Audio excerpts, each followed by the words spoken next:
Good morning, pretty shiny peoples. Sorry I was running a little bit late today, but I'm not sorry at the same time.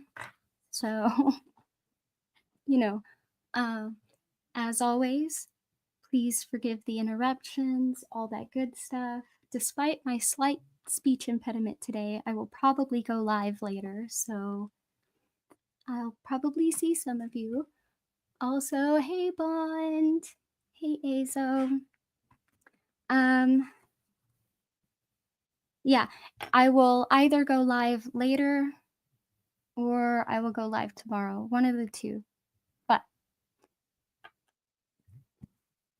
I know my lives aren't as consistent as book club, but that's okay. All right.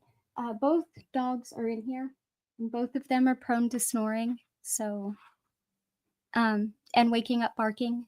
So if I have to mute or there's all kinds of interruptions, my apologies. So we are on book 4, Wizard and Glass, and this part is called The Fair Day Goose. Eddie Dean, who did not know Roland, sometimes thought of him as Kame, cause fool. Heard all of it and heard none of it, saw all of it and saw none of it. The only thing to really make an impression on him once the riddling began in earnest was the fire flashing from the stone eyes of the hounds as he raised his hand to shield his eyes from that chain lightning glare. He thought of the portal of the beam and the clearing of the bear, how he had pressed his ear against it and heard the distant dreamy rumble of machinery. Watching the eyes of the hound light up, listening as Blaine drew that current into his batteries, powering up for his final plunge across Midworld, Eddie had thought. Not all is silent in the halls of the dead and the rooms of the ruin. Even now, some of the stuff the old ones left behind still works. And that's really the horror of it, wouldn't you say? Yes, the exact horror of it. Eddie had been with his friends for a short time after that, mentally as well as physically, but then he had fallen back into his thoughts again. Eddie Zonin, Henry would have said, let him be. It was the image of Jake striking flint and steel that kept recurring. He would allow his mind to dwell on it for a second or two, like a bee alighting on some sweet flower, and then he would take off again. Because that memory wasn't what he wanted. It was just the way in to what he wanted. Another door like the ones on the beach of the Western Sea, or the one he had scraped in the dirt of the speaking ring before they had drawn Jake. Only this door was in his mind. What he wanted was behind it. What he was doing was kind of, well, diddling the lock. Zonin, in Henry speak. His brother had spent most of his time putting Eddie down because Henry had been afraid of him and jealous of him. Eddie had finally come to realize, but he remembered one day when Henry had stunned him by saying something that was nice, better than nice, actually mind-boggling. A bunch of them had been sitting in the alley behind Dolly's, some of them eating popsicles and hoodsy rockets, some of them smoking Kents from a pack Jimmy Polio, they had called him, because he had that fucked up thing wrong with him, that clubfoot, had hawked out of his mother's dresser drawer. Henry, predictably enough, had been one of the ones smoking. There were certain ways of referring to things in the gang Henry was part of, and which Eddie, as his little brother, was also part of. The argot of the miserable little quartet in Henry's gang, you never beat anyone else up. You sent him home with a fucking rupture. You never made out with a girl. You fucked that skag till she cried. You never got stoned. You went on a fucking bombing run. And you never brawled with another gang. You got into a fucking pisser. The discussion that day had been about who'd you'd want with you if you got in a fucking pisser. Jimmy Polio, he got to talk first because he had supplied the cigarettes, which Henry's homeboys called the fucking cancer sticks. Opted for Skipper Brannigan because he said Skipper wasn't afraid of anyone. One time, Jimmy said, Skipper got pissed off at the teacher at the Friday night pal dance and beat the living shit out of him. Sent the fucking chaperone home with a fucking rupture, if you could dig it. That was his homie, Skipper Brannigan. One moment. Yes, Superman.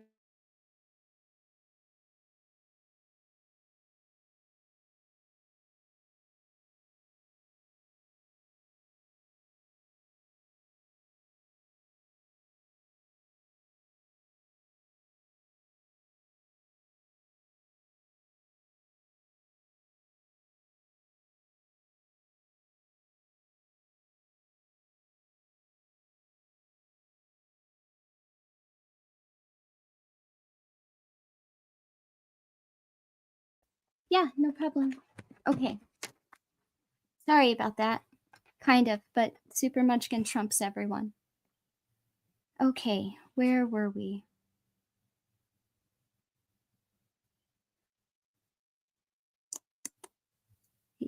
Okay. Everyone listened to this solemnly, nodding their heads as they ate their rockets, sucked their popsicles, or smoked their Kents. Everyone knew that Skipper Brannigan was a fucking pussy, and Jamie was full of shit, but no one said so. Christ, no. If they didn't pretend to believe Jimmy Polio's outrageous lies, no one would pretend to believe theirs. Tommy Fredericks opted for John Pirelli. Georgie Pratt went for Saba Drabnik, also known around the name as the Mad Fucking Hungarian. Frank Diganelli nominated Larry McCain, even though Larry was in juvenile detention. Larry fucking ruled, Frank said. By then it was around to Henry Dean. He gave the question the weighty consideration it deserved, then put his arm around his surprised brother's shoulders. Eddie, he said. My little bro. He's the man. They all stared at him, stunned.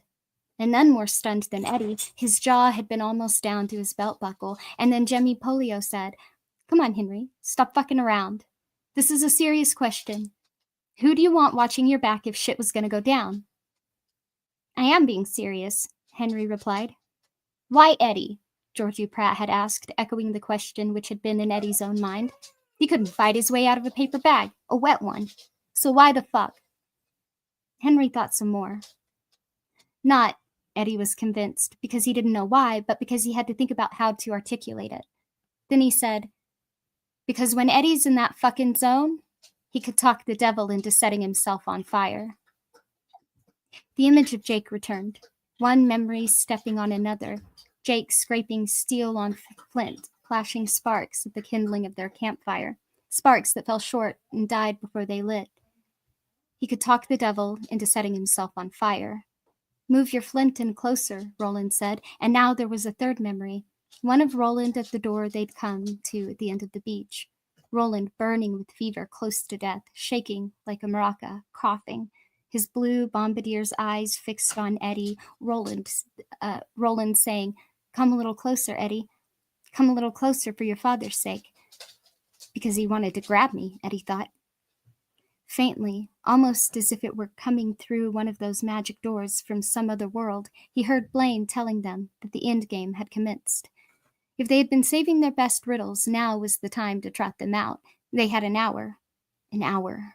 Only an hour. His mind tried to fix on that, and Eddie nudged it away. Something was happening inside him. At least he prayed it was. Some desperate game of association, and he couldn't let his mind get fucked up with deadlines and consequences and all that crap. If he did, he'd lose whatever chance he had. It was, in a way, like seeing something in a piece of wood, something you could carve out. A bow, a slingshot, perhaps a key to open some unimaginable door. You couldn't look in too long, though. At least, to start with. You'd lose it if you did. It was almost as if you had to carve while your own back was turned. He could feel Blaine's engines powering up beneath him in his mind's eye. He saw the flint flash against the steel, and in his mind's ear he heard Roland telling Jake to move the flint in closer. And don't hit it with the steel, Jake. Scrape it. Why am I here? If this isn't what I want, why does my mind keep coming back to this place? Because it's as close as I can get and still stay out of the hurt zone. Only a medium-sized hurt, actually, but it made me think of Henry, being put down by Henry. Henry said you could talk the devil into setting himself on fire. Yes, I always loved him for that. That was great. And now Eddie saw Roland move Jake's hands, one holding flint, the other steel, closer to the kindling. Jake was nervous. Eddie could see it. Roland had seen it too. And in order to ease his nerves, take his mind off the responsibility of lighting the fire, he asked the kid a riddle. Eddie Dean blew breath into the keyhole of his memory. And this time, the tumblers turned. In 1 second, I have a dog that wants to be let out of the room, and he has not yet figured out how to open the not completely closed door. Come on, Copper, you want out, buddy? There you go, baby.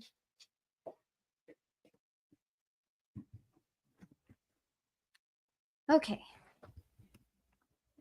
The green dot was closing in on Topeka, and for the first time Jake felt vibration, as if the track beneath them had decayed to a point where Blaine's compensators could no longer completely handle the problem. With the sense of vibration, there at last came a feeling of speed. The walls and ceilings of the Barony coach were still opaque, but Jake found he didn't need to see the countryside blurring past to imagine it. Blaine was rolling full out now, leading his last sonic boom across the wastelands to the place where Midworld ended. And Jake also found it easy to imagine the Transsteel piers at the end of the monorail. They would be painted in diagonal stripes of yellow and black. He didn't know how he knew that, but he did. 25 minutes, Blaine said complacently. Would you again, gunslinger? I think not, Blaine. Roland sounded exhausted. I've done with you. You've beaten me. Jake? Jake got to his feet and faced the route map. In his chest, his heartbeat seemed very slow but very hard, each pulse like a fist slamming on a drumhead. Oi crouched between his feet, looking anxiously up into his face. Hello, Blaine, Jake said, and wet his lips. Hello, Jake of New York. The voice was kindly, the voice perhaps of a nice old fellow with a habit of molesting the children he from time to time leads into the bushes. Would you try me with riddles from your book? Our time together grows short. Yes, Jake said, I would try you with these riddles. Give me your understanding of the truth concerning each, Blaine. It is fairly spoken, Jake of New York. I will do as you ask. Jake opened the book to the place he had been keeping with his finger. 10 riddles, 11 counting Samson's riddle, which he was saving for last. If Blaine answered them all, as Jake now believed he probably would, Jake would sit down next to Roland, take Oi onto his lap, and wait for the end. There were, after all, other worlds than these. Listen, Blaine. In a tunnel of darkness lies a beast of iron. It can only attack when pulled back. What is it? A bullet. No hesitation. Walk on the living, they don't even mumble. Walk on the dead, they mutter and grumble. What are they? Fallen leaves. No hesitation. And if Jake really knew in his heart that the game was lost, why did he feel such despair? Such bitterness? Such anger? Because he's a pain, that's why. Blaine is a really big pain, and I'd like to push his face in it just once. I think even making him stop is second to that on my wish list. Jake turned the page. He was very close to Riddle-de-Dum's torn-out answer section now. He could feel it under his finger, a kind of jagged lump, very close to the end of the book. He thought of Aaron Depno in the Manhattan Restaurant of the Mind, Aaron Depno telling him to come back any time, play a little chess, and, oh, just by the way, old Fatso made a pretty good cup of coffee. A wave of homesickness so strong it was like dying swept over him. He felt he would have sold his soul for a look at New York. Hell, he would have sold it for one deep, long-filled breath of 42nd Street at rush hour. He fought it off and went to the next riddle. I am emeralds and diamonds lost by the moon. I am found by the sun and picked up soon. What am I? Do. Still relentless, still unhesitating. The green dot grew closer to Topeka, closing the last of the distance on the route map. One after another, Jake posed his riddles. One after another, Blaine answered them. When Jake turned to the last page, he saw a boxed message from the author or editor or whatever you call someone who put together books like this. We hope you've enjoyed the unique combination of imagination and logic known as riddling. I haven't, Jake thought. I haven't enjoyed it one little bit, and I hope you choke. Yet when he looked at the question above the message, he felt a thin thread of hope. It seemed to him, in this case at least, they really had saved the best for last. On the route map, the green dot was now no more than a finger's width from Topeka. Hurry up, Jake, Susanna murmured. Blaine. Yes, Jake of New York.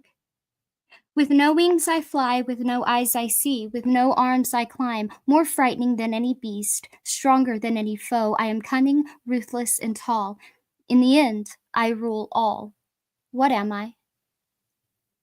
The gunslinger had looked up, blue eyes gleaming. Susanna began to turn her expectant face from Jake to the route map, yet Blaine's answer was as prompt as ever. The imagination of man and woman.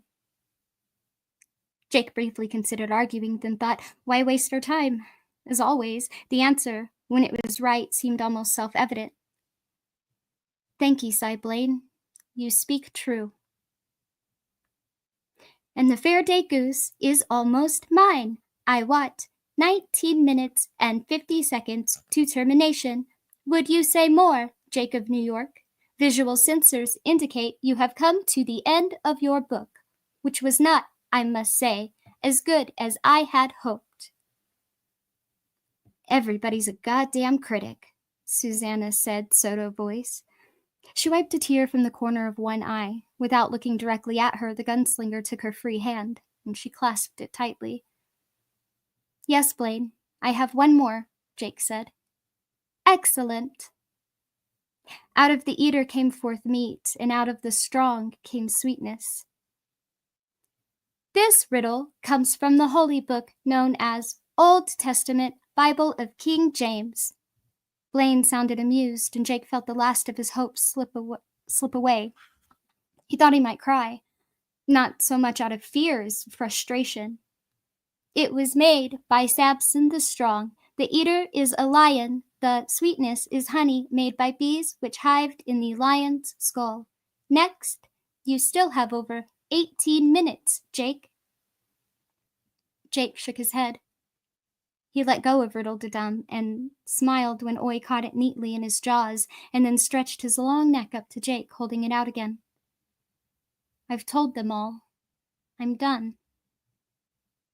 Shucks, little trail hand. That's a pure shame, Blaine said. Jake found this drawly John Wayne imitation all but unbearable in their current situation. Looks like I win that there goose, unless somebody else cares to speak up. What about you, Oy of Midworld? Got any riddles, my little bumbler buddy? Oy, the bumbler responded, his voice muffled by the book. Still smiling. Jake took it and sat down next to Roland, who put an arm around him. Susanna of New York? She shook her head, not looking up. She had turned Roland's hand over in her own and was gently tracing the healed slumps where his first two fingers had been. Roland, son of Stephen, have you remembered any others from the Faraday Riddleaks of Gilead? Roland also shook his head. And then Jake saw that Eddie Dean was raising his. There was a peculiar smile on Eddie's face, a peculiar shine in Eddie's eyes.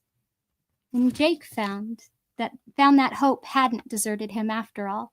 It suddenly flowered anew in his mind, red and hot and vivid, like a rose.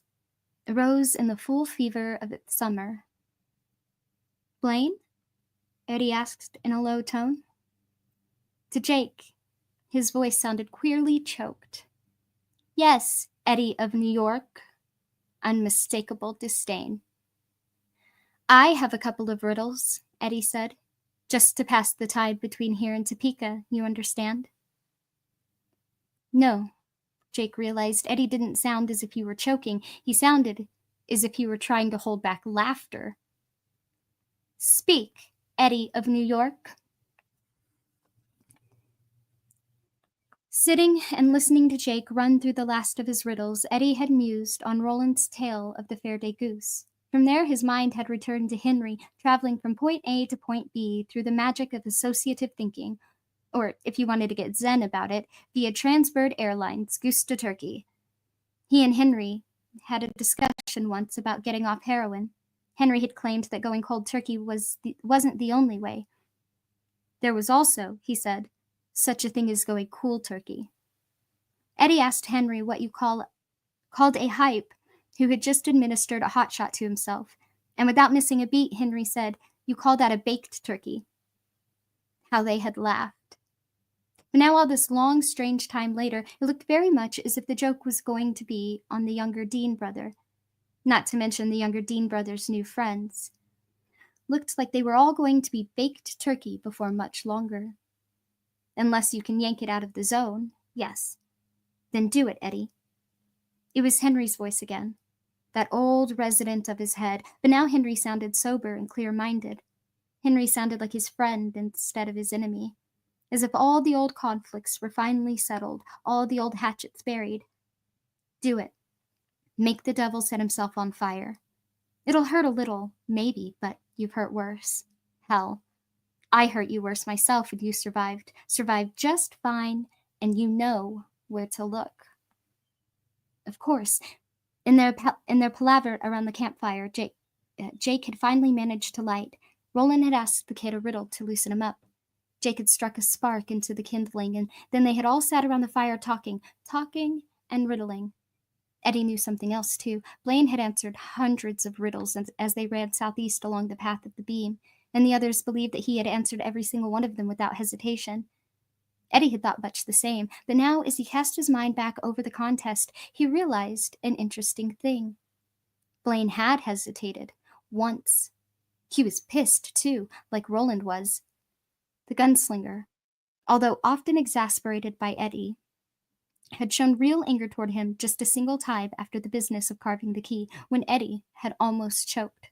Roland had tried to cover the depth of that anger, make it seem like it was underneath. He had lived with Henry Dean for a long time and was still exquisitely attuned to all the negative emotions. It had hurt him, too. Not Roland's anger itself exactly, but the contempt with which it had been laced. Contempt had always been one of Henry's favorite weapons. "Why did the dead baby cross the road?"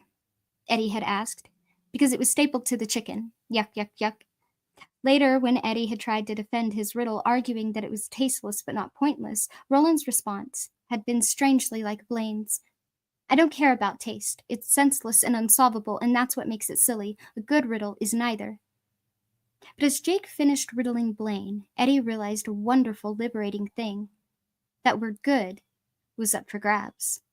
Always had been, always would be. Even if the man using it was maybe 1,000 years old and could shoot like Buffalo Bill, that word was still up for grabs. Roland himself had admitted he had never been very good at the riddling games. His tutor claimed that Roland thought too deeply. His father thought it was a lack of imagination. Whatever the reason, Roland of Gilead had never won a fair day riddling. He had survived all his contemporaries, and that was certainly a prize of sorts, but he had never carried home a prize goose. "I could always haul a gun faster than any of my mates, but I've never been much good at thinking around corners." Eddie remembered trying to tell Roland that jokes were riddles designed to help you build up that often overlooked talent, but Roland had ignored him. The way Eddie supposed a colorblind person would ignore someone's description of a rainbow. Eddie thought Blaine almost might have trouble thinking around corners. He realized he could hear Blaine asking the others if they had any more riddles, even asking Oy. He could hear the mockery in Blaine's voice, could hear it very well. Sure he could. But he was coming back from the fabled zone, back to see if he could talk the devil into setting himself on fire. No gun would help this time, but maybe that was all right. Maybe that was all right because I shoot with my mind. My mind. God help me to shoot this overblown calculator with my mind. Help it from around the corner. "Blaine," he said, and then when the computer had acknowledged him, "I have a couple of riddles." As he spoke, he discovered a wonderful thing. He was struggling to hold back laughter. "Speak, Eddie of New York." No time to tell the others to be on their guard, that anything might happen, and from the look of them, no need either. Eddie forgot about them and turned his full attention to Blaine. "What has 4 wheels and flies?" "The town garbage wagon, as I have already said." Disapproval and dislike. Yeah, probably all but oozing out of that voice. "Are you so stupid or inattentive that you do not remember it? It was the first riddle you asked me." Yes, Eddie thought. And what we all missed, because we were fixated on stumping you with some brain buster out of Roland's past or Jake's book, is that the contest almost ended. Right there. You didn't like that one, did you, Blaine? I found it exceedingly stupid, Blaine agreed. Perhaps that's why you asked it again. Like calls to like, Eddie of New York. Is it not so? A smile lit Eddie's face. He shook his finger at the route map. Sticks and stones may break my bones, but words will never hurt me. Or, as we used to say back in the neighborhood, you can rank me to the dogs and back, but I'll never lose the hard-on I used to fuck your mother. Hurry up, Jake whispered at him. If you can do something, do it. It doesn't sound like silly questions, Eddie said. It doesn't like silly games, and we knew that. We knew it from Charlie the Choo-Choo. How stupid can you get? Hell, that was the book with the answers, not riddled dumb, but we never saw it. Eddie searched for the other riddle that had been in Jake's final essay, found it, and posed it. Blaine, when is a door not a door? Once again, for the first time since Susanna had asked Blaine what had 4 legs and flies, there came a peculiar clicking sound, like a man popping his tongue on the roof of his mouth. The pause was briefer than the one which had followed Susanna's opening riddle, but it was still there. Eddie heard it. When it's ajar, of course, Blaine said. He sounded dour, unhappy. 13 minutes and 5 seconds remain before termination, Eddie of New York. Would you die with such stupid riddles in your mouth? Eddie sat bolt upright, staring at the route map, and although he could feel warm trickles of sweat running down his back, that smile on his face widened. Quit your whining, pal. If you want the privilege of smearing us all over the landscape, you'll just have to put up with a few riddles that aren't quite up to your standard of logic. You must not speak to me in such a manner, or what? You'll kill me? Don't make me laugh. Just play. You agreed to the game. Now play it. Thin pink light flashed briefly out of the route map. You're making him angry, little Blaine mourned. Oh, you're making him so angry. Get lost, Squirt, Eddie said, not unkindly. And when the pink glow receded once again, revealing a flashing green dot that was almost on top of Topeka, Eddie said, Answer this one, Blaine. The big moron and the little moron were standing on the bridge over the River Sind. The big moron fell off. How come the little moron didn't fall off too? That is unworthy of our contest. I will not answer. On the last word, Blaine's voice actually dropped into a lower register, making him sound like a 14-year-old coping with the change of voice. Roland's eyes were not just gleaming now, but blazing. What do you say, Blaine? I would understand you well. Are you saying that you cry off? No, of course not, but... Then answer if you can. Answer the riddle. It's not a riddle, Blaine almost bleated. It's a joke. Something for stupid children to cackle over in the play yard. Answer now, or I'll declare the contest over and our quartet the winner, Roland said. He spoke in the dryly confident tone of authority Eddie had first heard in the town of River Crossing. You must answer, for it is stupidity you complain of, not transgression of the rules, which we agreed upon mutually. Another of those clicking sounds, but this time it was louder, so loud in fact that Eddie winced. Oy flattened his ears against his skull. It was followed by the longest pause yet, 3 seconds at least. Then, the little moron did not fall off, because he was a little more on. Blaine sounded sulkily. More phonetic coincidence to even answer such an unworthy riddle makes me feel soiled. Eddie held up his right hand.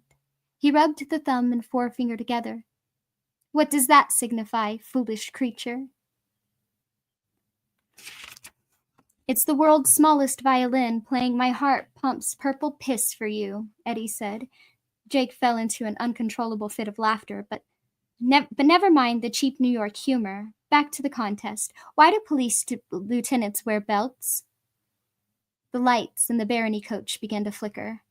An odd thing was happening to the walls as well. They began to fade in and out of true, lunging toward transparency, perhaps, and then opaquing again. Seeing this phenomenon, even out of the corner of his eye, made Eddie feel a bit whoopsie. Blaine? Answer. Answer, Roland agreed. Answer, or I'll declare the contest at the end and hold you to your promise. Something touched Eddie's elbow. He looked down and saw Susanna's small and shapely hand. He took it, squeezed it, and smiled at her. He hoped the smile was more confident than the man making it felt. They were going to win the contest. He was almost sure of that. But he had no idea what Blaine would do if and when they did. To hold up their pants, Blaine's voice firmed, and repeated the question as a statement. To hold up their pants, a riddle based upon the exaggerated simplicity of, right, good one, Blaine, but never mind trying to kill time, it won't work. Next. I insist you stop asking these silly... Then stop the mono, Eddie said. If you're that upset, stop right here and I will. No. Okay then, on we go. What's Irish and stays out in the back of the house, even in the rain? There was another of those clicks, this time so loud it felt like having a blunt spike driven against his eardrums. A pause of 5 seconds. Now the flashing green dot on the route map was so close to Topeka that it lit the whole world like neon each time it flashed. Then, patio furniture. The correct answer to a joke riddle Eddie had first heard in the alley behind Dolly's, or at some similar gathering point, but Blaine had apparently paid a price for forcing his mind into a channel that could conceive it. The barony coach lights were flashing more wildly than ever, and Eddie could hear a low humming from inside the walls, a kind of sound your little stereo amp made just before its shit blew up. Pink light stuttered from the route map. Stop! Little Blaine cried. His voice was so wavery it sounded like the voice of a character from an old Warner Brothers cartoon. Stop it! You're killing him! What do you think he's trying to do to us, Squirt? Eddie thought. He considered shooting Blaine one Jake had told while they were sitting around the campfire that night. What's green, weighs 100 tons, and lives at the bottom of the ocean. Moby Snot, and then didn't. He wanted to stick further inside the bounds of logic than that one allowed, and he could do it. He didn't think he would have to get much more surreal than the level of, say, a third grader with a fair-to-good collection of Garbage Pail Kids cards in order to fuck Blaine up royally, and permanently. Because no matter how many emotions his fancy dipolar circuits had him mimic, he was still an it, a computer. Even following Eddie this far into Riddledom's twilight zone had caused Blaine's sanity to totter. Why do people go to bed, Blaine? Because, God damn you, because... A low squalling started up from beneath them, and suddenly the barony coach swayed violently from right to left. Susanna screamed, Jake was thrown into her lap, the gunslinger grabbed them both. Because the bed won't come to them, God damn you. 9 minutes and 50 seconds. Give up, Blaine? Eddie said. Stop, before I have to blow your mind completely. If you don't quit, it's just going to happen. We both know it. No! I've got a million of these puppies, been hearing them my whole life. They stick to my mind the way flies stick to flypaper.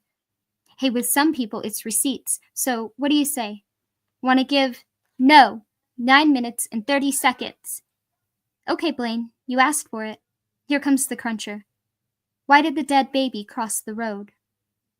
The mono took another of those gigantic lurches. Eddie didn't understand how it could still stay on its track after that, but somehow it did.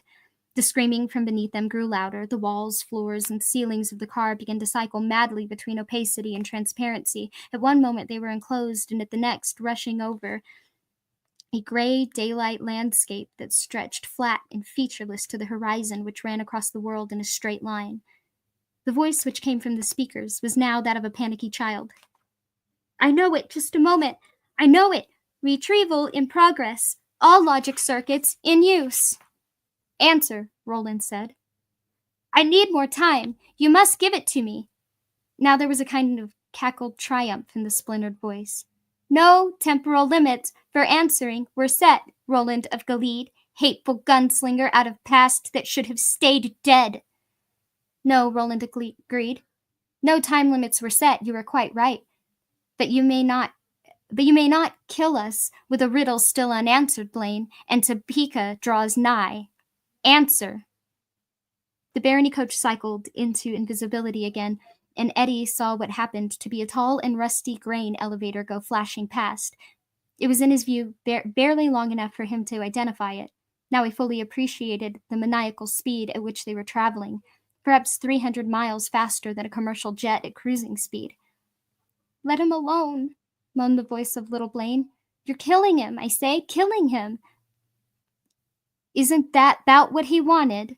Susanna asked in the voice of Detta Walker. To die? That's what he said. We don't mind either. You're not so bad, little Blaine, but even a world as fucked up as this one has to be better with your big brother gone. It's just him taking us with him. We've been ejecting to all this time. Last chance, Roland said. Answer, or give up the goose, Blaine. You. 16, log 33, all cosine subscripts, anti, in all these years, beam, flood, Pythagorean, Cartesian logic. Can I, dare I, a peach, eat a peach, Allman Brothers, Patricia, crocodile and whiplash smile. Clock of dials, tick-tock, 11 o'clock, the man's in the moon and he's ready to rock. Incessant. Mon cher, on my head, Blaine. Blaine dares. Blaine will answer. Blaine, now screaming in the voice of an infant, lapsed into some other language and began to sing. Eddie thought it was French. He knew none of the words, but when the drums kicked in, he knew the song perfectly well. Velcro Fly by ZZ Top. The glass over the route map blew out. A moment later, the route map itself exploded from its socket, revealing twinkling lights and a maze of circuit boards behind it. The lights pulsed in time to the drums. Suddenly, blue fire flashed out, sizzling the surface around the hole in the wall where the map had been, scorching it black. From deeper within the walls, toward Blaine's blunt, bullet-shaped snout, came a thick, grinding noise. He crossed the road because it was stapled to the chicken. You dopey fuck, Eddie yelled. He got to his feet and started to walk toward the smoking hole where the route map had been. Susanna grabbed at the back of his shirt, but Eddie barely felt it, barely knew where he was, in fact. The battle fire had dropped over him, burning him everywhere with its righteous heat, sizzling his sight, frying his synapses, and roasting his heart in its holy glow. He had Blaine in his sights, and although the thing behind the voice was already mortally wounded, he was unable to stop squeezing the trigger. I shoot with my mind.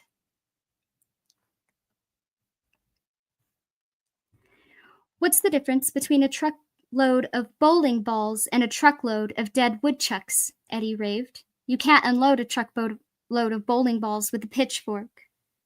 A terrible shriek of mingled anger and agony issued from the hole where the route map had been. It was followed by a gust of blue fire, as if somewhere forward of the barony coach an electric dragon had exhaled violently. Jake called a warning, but Eddie didn't need it. His reflexes had been replaced with razor blades. He ducked, and the burst of electricity went over his right shoulder, making the hair on the side of his neck stand up. He drew the gun he wore, a heavy .45 with worn sandalwood grip, one of two revolvers which Roland had brought out of Midworld's ruin.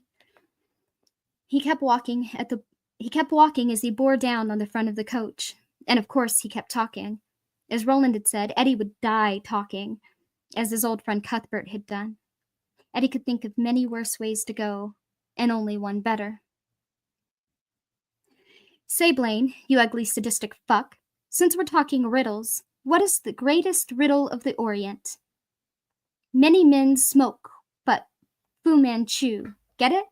No? So sorry, Charlie. How about this one? Why'd the woman name her son 7.5? Because she drew his name out of a hat. He had reached the pulsing square. Now he lifted the gun. He lifted Roland's gun, and the barony coach suddenly filled with its thunder. He put all 6 rounds into the hole. fanning the hammer with the flat of his hand in the way Roland had shown them, knowing only that this was right and this was proper. This was Ka, goddammit, fucking Ka. It was the way you ended things if you were a gunslinger. He was one of Roland's tribe, all right. His soul was probably damned to the deepest pit of hell, and he wouldn't have changed it for all the heroin in Asia. I hate you, Blaine cried in a childish voice. The splinters were gone from it now. It was growing soft, mushy. I hate you forever. It's not dying that bothers you, is it? Eddie asked. The lights in the hole where the route map had been were fading. More blue fire flashed, but Hardly had to pull his head back to avoid it. The flame was small and weak. Soon Blaine would be as dead as all the pubes and grays and Ludd. It's losing that bothers you. Hate for... The word degenerated into a hum. The hum became a kind of stuttery, thudding sound, and then it was gone. Eddie looked around. Roland was there too, holding Susanna with one arm curved around her butt, as one might hold a child. Her thighs clasped his waist. Jake stood on the gunslinger's other side, with Oy at his heel. Drifting out of the hole where the route map had been was a peculiar charred smell, somehow not unpleasant.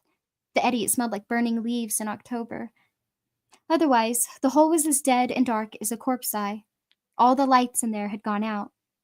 Your goose is cooked, Blaine, Eddie thought, and your turkey's baked.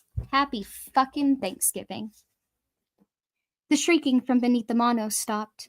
There was one final grinding thud from up front, and then those sounds ceased too. Roland felt his legs and hips sway gently forward and put his free hand to steady himself. His body knew what had happened before his head did. Blaine's engines had quit. They were now simply gliding forward along the track, but... Back, he said. All the way. We're coasting. If we're close enough to Blaine's termination point, we may still crash. He led them past the puddled remains of Blaine's welcoming ice sculpture into the back of the coach. And stay away from that thing, he said, pointing to the instrument which looked like a cross between a piano and a harpsichord. It stood on a small platform. It may shift. Gods, I wish we could see where we are. Lie down. Wrap your arms over your heads. They did as he told them. Roland did the same. He lay there, his chin pressed into the nap of the royal carpet, eyes shut, thinking about what had just happened. I cry your pardon, Eddie, he said. How the wheel of Ka turns. Once I had asked the same of my friend Cuthbert, and for the same reason. There's a kind of blindness in me, an arrogant blindness. I hardly think there's any need of pardon crying, Eddie said. He sounded uncomfortable. There is. I held your jokes in contempt. Now they have saved our lives. I cry your pardon. I have forgotten the face of my father. You don't need any pardon, and you don't forget anybody's face, Eddie continued. You can't help your nature, Roland. The gunslinger considered this carefully, and discovered something which was wonderful and awful at the same time.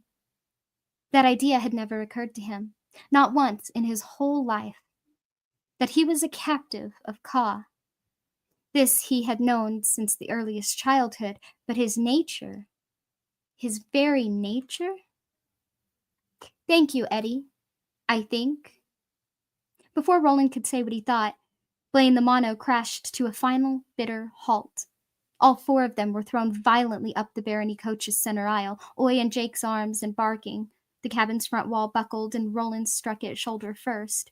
Even with the padding, the wall was carpeted and, from the feel, undercoated with some resilient stuff. The blow was hard enough to numb him. The chandelier swung forward and tore loose from the ceiling, pelting them with glass pendants. Jake rolled aside, vacating its landing zone just in time. The harpsichord piano flew off its podium, struck one of the sofas, and overturned, coming to a rest with a discordant braying sound. The mono tilted to the right, and the gunslinger braced himself, meaning to cover both Jake and Susanna with his own body if it overturned completely. Then it settled back. The floor was still a little canted, but at rest. The trip was over. The gunslinger raised himself up. His shoulder was still numb, but the arm below it supported him, and that was a good sign. On his left, Jake was sitting up and picking glass beads out of his lap with a dazed expression. On his right, Susanna was dabbing a cut under Eddie's left eye.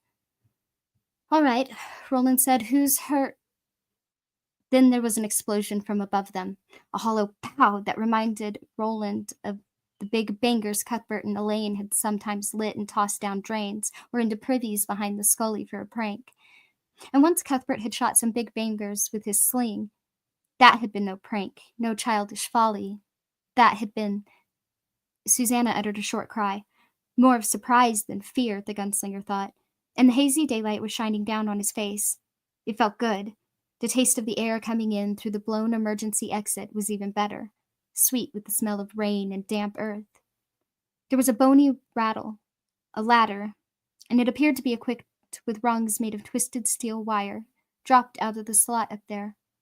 First they throw the chandelier at you, then they show you the door, Eddie said. He shrugged to his feet, then got Susanna up. Okay, I know when I'm not wanted. Let's make like bees and buzz off. Sounds good to me. She reached toward the cut on Eddie's face again. Eddie took her fingers, kissed them, and told her to stop poking the merchandise. Jake, the gunslinger asked. Okay? Yes, Jake said. What about you, Oi? Oi! Guess he is, Jake said. He raised his wounded hand and looked at it ruefully. Hurting again, is it? The gunslinger asked. Yeah. Whatever Blaine did to it is wearing off. I don't care, though. I'm just glad to still be alive. Yes. Life is good. So is Aston. There's some of it left. Aspirin, you mean? Roland nodded. A pill of magic properties, but one of the words from Jake's world he would never be able to say correctly. 9 out of 10 doctors recommend Anacin, honey, Susanna said, and when Jake only looked at her quizzically, guess they don't use that one anymore in your wen, huh? Doesn't matter. We're here, Sugar Pie, right here and just fine, and that's what matters. She pulled Jake into her arms and gave him a kiss between the eyes, on the nose, and then flush on the mouth. Jake laughed and blushed bright red. That's what matters, and right now, that's the only thing in the world that does. First aid can wait, Eddie said. He put his arm around Jake's shoulders and led the boy to the ladder. Can you use that hand to climb with? Yes, but I can't bring Oi. Roland, will you?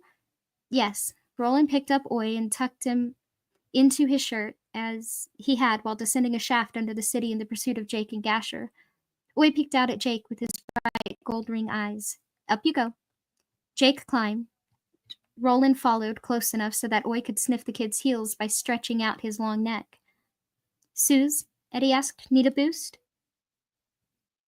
And get your nasty hands all over my well-turned fanny, not likely, white boy. Then she dropped him a wink and began to climb, pulling herself up easily with her muscular arms and balancing with the stumps of her legs. She went fast, but not too fast for Eddie. He reached up and gave her a soft pinch where the pinching was good. Oh, my purity, Susanna cried, laughing and rolling her eyes. Then she was gone. Only Eddie was left, standing up the foot of the ladder and looking around at the luxury coach, which he had believed might well be their quartet's coffin. You did it, kiddo, Henry said. Made him set himself on fire. I knew you could. Fucking A. Remember when I said that to those skag bags behind Dolly's, Jimmy Polio and those guys, and how they laughed? But you did it. Sent him home with a fucking rupture. Well, it worked anyway, Eddie thought, and touched the butt of Roland's gun without even being aware of it. Well, enough for us to walk out one more time. He climbed 2 rungs, then looked back down. The Barony coach already felt dead. Long dead, in fact. Just another artifact of a world that had moved on. Adios, Blaine, Eddie said. So long, partner. And he followed his friends out through the emergency exit in the roof.